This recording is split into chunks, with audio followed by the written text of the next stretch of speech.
কৃষ্ণ কথা ভেবে ভেবে ফেল রে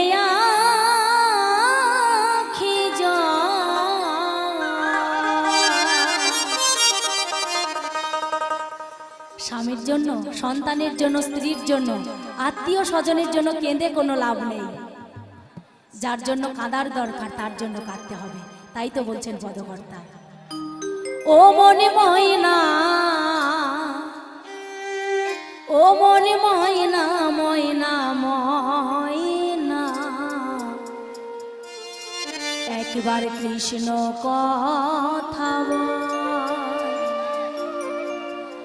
ও তুই হরে